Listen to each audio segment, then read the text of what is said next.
Di dalam menetapkan nasab ada ilmunya. DNA tidak masuk dalam hal ini.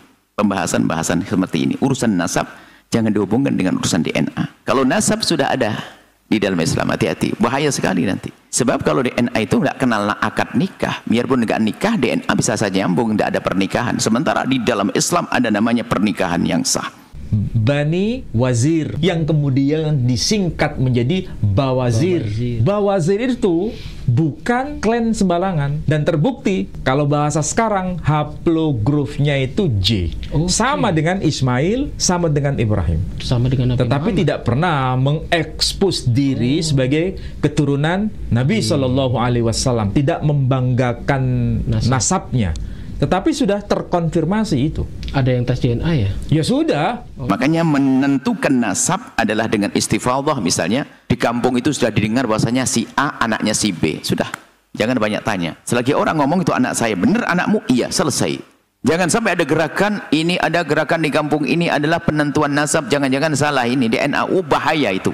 Akan merusak, bisa taktil nusus, menghentikan nas-nas. Maka jangan urusan dengan itu. Waktu kemarin saya bertemu dengan orang-orang, maksudnya berasal dari Yaman, yang bernaung di bawah ormas yang namanya Al-Irsyad. Ada dari kalangan Bawazir, bahkan ada yang namanya Ismail Bawazir, ada juga yang namanya Ismail Beshmeleh, ada juga Ismail Bajabir. Jadi mereka ini sebetulnya tidak terkonfirmasi di kalangan Robitoh Alawiyah, nggak terkonfirmasi. Karena Robitoh Alawiyah itu nyambungnya ke Sayyidina Husain menurut klaim dari Robitoh.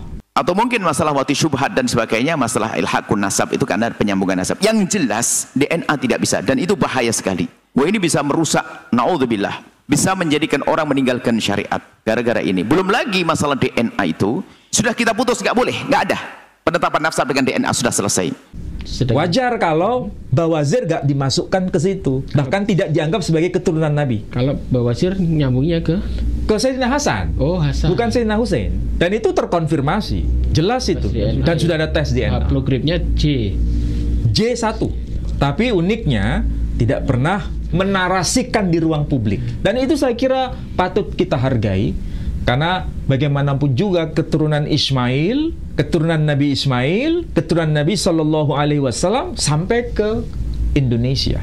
Itu habaib yang di Indonesia itu adalah hanya dari satu, Sayyidina Ahmad bin Isa al-Muhajir, hijrah dari Irak, tinggal di Hadramut. Di Indonesia ini adalah yang menyuruh dakwah mulai dari Wali Songo sampai hari ini adalah habaib-habaib yang datang dari sana. Jangan sampai kita ini merasa sudah pintar, kemudian tidak mau belajar, tapi seperti berdiri di atas menara gading.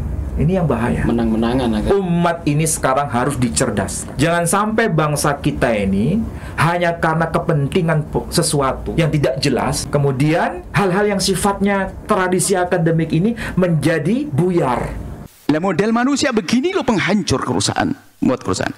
Habaib dicari omongan habaib yang nggak benar lalu diangkat lalu mengatakan habaib begini, doktrin tentang khurafat dan sebagainya.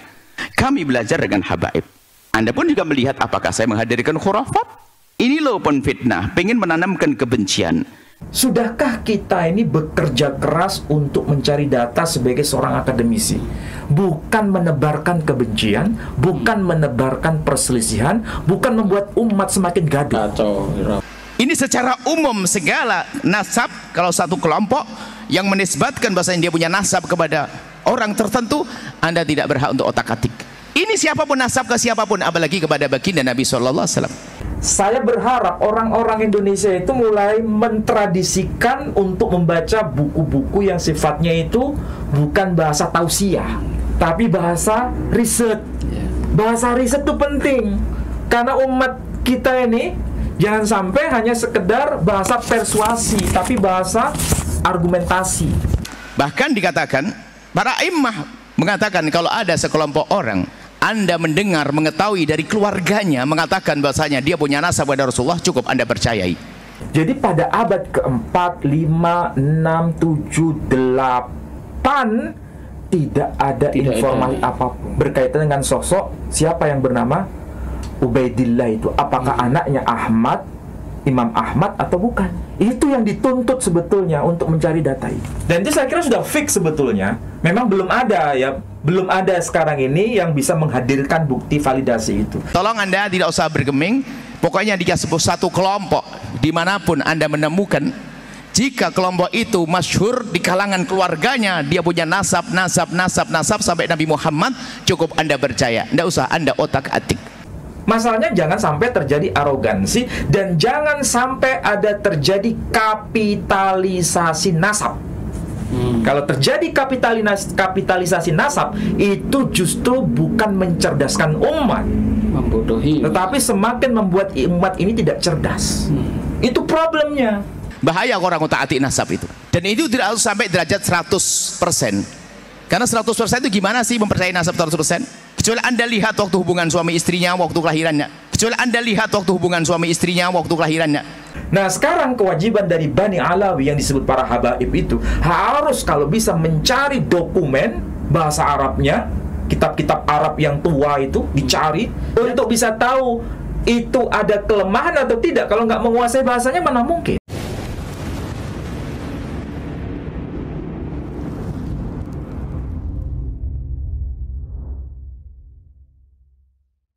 Yang dipersoalkan oleh Kiai Haji Imaduddin, ya, semoga beliau sehat-sehat saja untuk meneruskan tradisi akademik ini.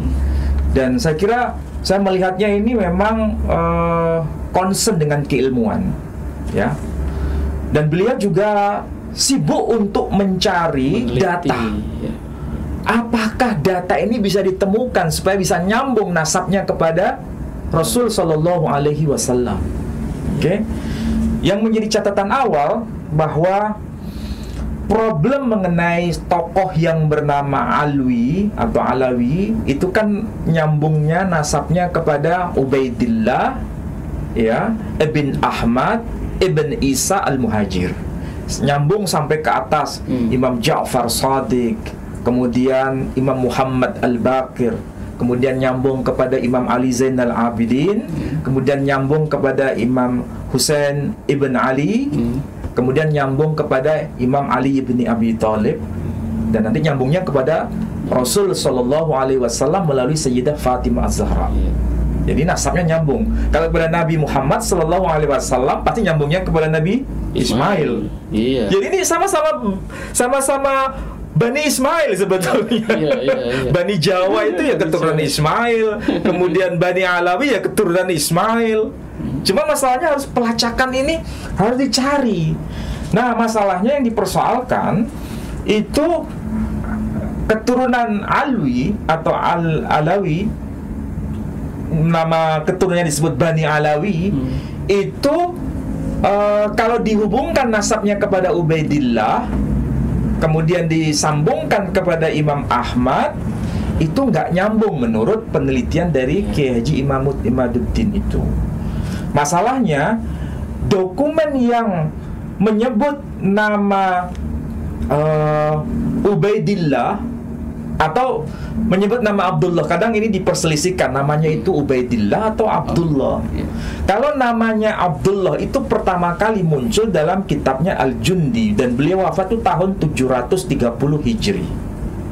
Tetapi penyebutan nama Ubaidillah itu sama dengan Abdullah, dan itu keturunan dari Imam Ahmad Ibn Isa Al-Muhajir, itu baru muncul dalam kitabnya Al-Habib Ali bin Abu Bakar As-Sakran, dalam kitabnya Al-Burqah. Ini dari kalangan Alawi sendiri, Ba'alawi sendiri. Jadi masih belum ditemukan dokumen pembanding di luar itu, tradisi Bani Alawi.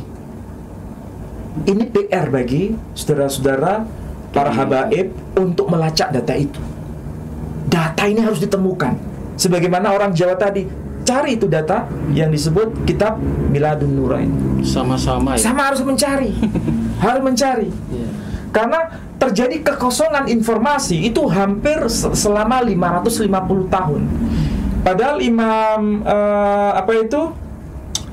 Ibnu Hajar Al-Haytami itu menyebutkan memang tokoh yang bernama Alwi ibn Ubaidillah anaknya Imam Ahmad, itu tertulis dalam kitabnya Ibnu Hajar Al-Haytami, wafat tahun 974 Hijri. Ini kan abad 10, ya kan? Juga tertulis dalam kitabnya Sayyid Muhammad Ibn Husain Al-Samarkandi dalam kitabnya Tuhfah. Nah, kitab Tuhfah itu tertulis di sini dalam kitab Paramayoga. Ada disebutkan. Dan beliau wafat tahun 996 Hijri. Tapi ini kan dokumen abad ke-10. Lalu bagaimana dokumen abad ke-9? Abad ke-8? Abad ke-8 memang ada disebutkan dalam kitabnya Al-Burqah itu tahun 895 Hijri. Ini kan masuk abad ke-9. Pertanyaan yang sedang ditanyakan, pertanyaan yang sedang diviralkan itu, dokumen yang abad ke-4 Hijri, ke-5 Hijri, ke-6 Hijri, ke-7 Hijri, itu kemana dokumen itu mana? Nggak ada catatan sama sekali. Nah, itu kewajiban dari kaum Ba'alawi untuk mencari data itu. Sama-sama mencari. Sebab kalau tidak, nanti nasabnya terputus. Sama seperti dalam kitab Paramayoga, nasabnya terputus. Kalau nggak bisa menemukan dokumen pembanding itu. Kalau ekstrimnya begini, kalau sama-sama terputus, ya untuk apa berselisih? Justru kalau bisa bekerja sama mencari data bareng, bersama-sama mencari data. Data itu pasti penting. Cuma masalahnya, sudahkah kita ini bekerja keras untuk mencari data sebagai seorang akademisi? Bukan menebarkan kebencian, bukan menebarkan perselisihan, bukan membuat umat semakin gaduh. Kacau, rame juga ya. Toh sama-sama sudah kelihatan, sama-sama keturunan Bani Ismail, sesuai dengan catatan masing-masing. Saling menghargai saja. Masalahnya jangan sampai terjadi arogansi dan jangan sampai ada terjadi kapitalisasi nasab. Kalau terjadi kapitalisasi nasab, itu justru bukan mencerdaskan umat, membodohi, tetapi semakin membuat umat ini tidak cerdas. Itu problemnya. Coba kalau kita bareng-bareng berdiskusi, mencari data, meriset bersama. Kalau bisa ya, dari kalangan Bani Jawi ini bisa mengakses dokumen-dokumen bahasa Arab, mengakses dokumen-dokumen bahasa Jawa. Ya memang kebanyakan begitu ya. Kebanyakan Bani Jawi gitu, karena tulisannya juga huruf Arab, bahasanya Jawa. Nah, sekarang kewajiban dari Bani Alawi yang disebut para habaib itu harus kalau bisa mencari dokumen bahasa Arabnya, kitab-kitab Arab yang tua itu dicari, dan sekaligus kalau bisa belajar deh bahasa Jawa untuk bisa tahu itu ada kelemahan atau tidak. Kalau nggak menguasai bahasanya mana mungkin. Problemnya kan di situ. Jangan sampai kita ini merasa sudah pintar, kemudian tidak mau belajar, tapi seperti berdiri di atas menara gading. Ini yang bahaya. Menang-menangan agak. Umat ini sekarang harus dicerdaskan. Jangan sampai bangsa kita ini hanya karena kepentingan sesuatu yang tidak jelas, kemudian hal-hal yang sifatnya tradisi akademik ini menjadi buyar, menjadi hampa. Padahal ini penting semua. Saya kebetulan sudah menulis buku ini, Pak. Ini Filologi Biblikal dan Kritik Historis. Ini bicara soal Ismail dan identitas kearaban. Ini dokumen-dokumen dari bahasa Yunani, bahasa Ibrani, bahasa macam-macam ada di sini semua. Ini buku yang baru ini, Pak. Ini buku yang baru dan ini sudah dicetak, diberi pengantar Profesor Safaatun Al-Mirzana, guru besar UIN Sunan Kalijaga Yogyakarta. Buku ini bisa dibeli di Tokopedia. Kalau saudara-saudara bisa terbitkan ya? Sudah. Dan ini dokumennya bahasa Indonesia, ya, bahasa Indonesia. Dan bahasanya mudah untuk bisa dipahami. Tapi ini buku akademik. Saya berharap orang-orang Indonesia itu mulai mentradisikan untuk membaca buku-buku yang sifatnya itu bukan bahasa tausiah, tapi bahasa riset. Bahasa riset itu penting. Karena umat kita ini jangan sampai hanya sekedar bahasa persuasi, tapi bahasa argumentasi. Ya, itu problem. Ya, mudah-mudahan apa yang saya sampaikan ini bisa semakin memberikan manfaat untuk kita semua. Nah, ya tadi saya nggak lupa ya. Jadi kalau Imam Ahmad bin Isa itu kan konon katanya punya anak namanya Alwi. Punya cucu namanya Alwi. Alwi bin Ubaidillah bin Ahmad bin Isa. Imam Ahmad bin Isa itu meninggal tahun 345 Hijri. Berarti ini abad keempat. Jadi pada abad keempat, 5, 6, 7, 8 tidak ada informasi apapun berkaitan dengan sosok siapa yang bernama Ubaidillah itu. Apakah anaknya Ahmad, Imam Ahmad atau bukan? Itu yang dituntut sebetulnya untuk mencari data itu. Dan itu saya kira sudah fix sebetulnya. Memang belum ada ya. Belum ada sekarang ini yang bisa menghadirkan bukti validasi itu. Coba kalau seperti yang tadi kita uraikan ya, untuk memvalidasi Nabi Muhammad SAW itu tokoh historis, dokumennya harus melintas batas. Bandingkan semua dokumen. Bukan hanya klaim sepihak. Ya dalam kitab tarikh Ibnu Ishaq sudah cukup. Oh nggak bisa. Iya, itu. Karena itu pertanggungjawabkan agama kita ini bukan agama main-main. Sosok pemimpin Nabi Muhammad SAW bukan klaim sepihak, tapi harus terjustifikasi dengan dokumen pembanding. Tertulis di sejarah-sejarah juga pasti ada itu ya. Ya, saya kira itu ya. Aduh, saya terlalu bersemangat kan semangat. Saya juga sampai remelungu saya. Ternyata Bani Jawi ini ada nasab luar biasa dari Nabi Ngismangil. Ngismangil ya, Ngismangil. Dan yang lagi rame-rame ini antara kelompok dari Wali Songo, yaitu yang Bani Jawi ini, atau Wali Songo juga ada beberapa yang dari dari apa itu silsilahnya dari nasab. Oh, kalau saya tadi kan tidak membahas mengenai Wali Songonya, tapi Bani Jawinya. Bani Jawi lebih umum, sama dengan Bani Alawi. Ya, kalau Wali Songonya itu ada validasi dengan nasab-nasab di luar negeri. Bahkan dan tertulis di luar negeri. Ya, itu sudah menjadi masyhur ya, dalam arti sudah dikaji oleh para keluarga Wali Songo sendiri. Dan saya mendorong untuk mempublikasi itu. Kenapa? Supaya orang-orang Indonesia ini, terutama orang-orang Jawa, bukan hanya orang Jawa sih, orang Sunda, orang Madura. Ternyata keturunan Wali Songo itu bukan hanya di Jawa, Pak Edi. Ada juga di Sunda, ada di Madura. Kiai Ali Badri itu keturunan Wali Songo, dan itu orang Madura.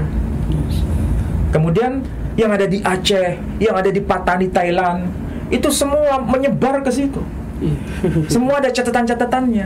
Tinggal catatan itu dipublikasi supaya apa? Bisa dibaca dan dipelajari. Jadi bukan tersimpan hanya untuk kelompok tertentu. Nah, ini perlunya kajian filologi, Pak Edi.